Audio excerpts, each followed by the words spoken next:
Welcome to Culture. I'm Catherine Nicholson. On the show for you today, she's the Ohio pastor's daughter who's been taken to French hearts for her soulful gospel. Liz McComb is here to tell us what she's learned from taking to the same stage as greats like Ray Charles and James Brown, and why she gives away her concert tickets to homeless people. Also on the show, from France to Disney to Broadway and back to France, the much reincarnated Beauty and the Beast. And her heart and her singing career will go on. Celine Dion is back, selling out 7 nights in Paris. It is a North Americans in Paris musical special. First, let's come to our guest today. Liz McComb hails from Cleveland, Ohio. As a pastor's daughter, singing as a child in church was par for the course. She turned that passion into a career and is here with us as she releases her latest studio album called Brassland. Welcome to Culture, Liz. Thank you. It's really nice to have you with us. We're going to take a listen to one of the tracks from your album first. This is a live performance of Rivers of Babylon. The rivers of Babylon, where we sat down, there we prayed, when we remember Zion.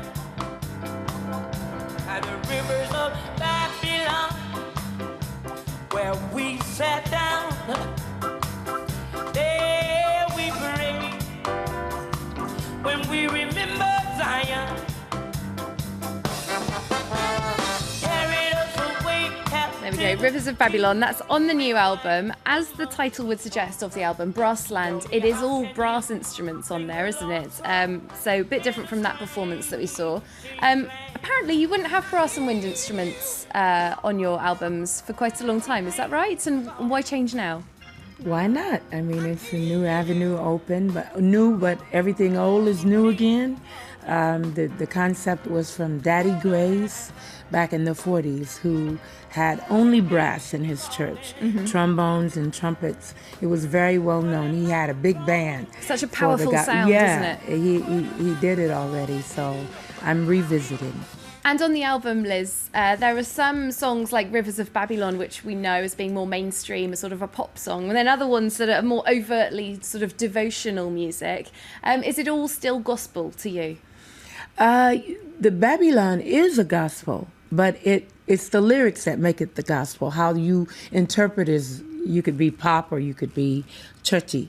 But I didn't just only do gospel. I did one Basin Street Blues and What a Wonderful World. Which are very well-known, beautiful songs as well. Yeah. Now, you recorded this album, Brassland, in New Orleans, New York, Kingston and Paris, all quite different places, really, links to music in different ways. What did each different place bring to the process for you? Well, the musicians. My choice were people that I like to work with and what I thought would bring something to the album. So in Jamaica, of course, Kingston Town, it was the studio of Bob Marley. Oh, wow, that was amazing. Tough Gang Studio, and the musicians, some of them had worked with him. It was wonderful. It was a wonderful collaboration. It was not work at all.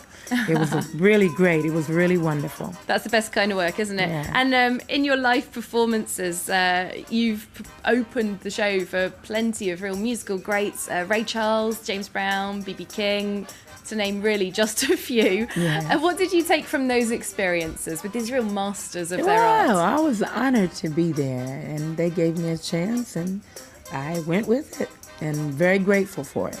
And they're all known more for more jazzy type music, but jazz and soul is something that you bring into your work as well, isn't it? You know, for me, the music, the genre, the African, Afro musics are intertwined. You have Afro-Cuban, Afro-American, you have Afro-Caribbean, but they're all Afrocentric. So they're the same, but they're different. Some common roots. Yeah, it's common roots. I wanted to talk about some of your sort of more charitable work that you do. You've played lots of sellout concerts at the Olympia, which is a really iconic place here in Paris. But you've also done free concerts at the Olympia and other venues for homeless people and people without a lot of money.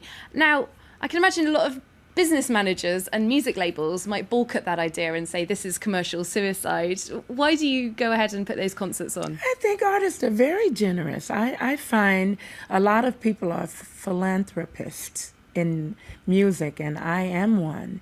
I just did something at my church where we gave away in the community baskets for Thanksgiving. So it's not new. And I think if I just take money, I think God would judge me for that. I think I have to give back.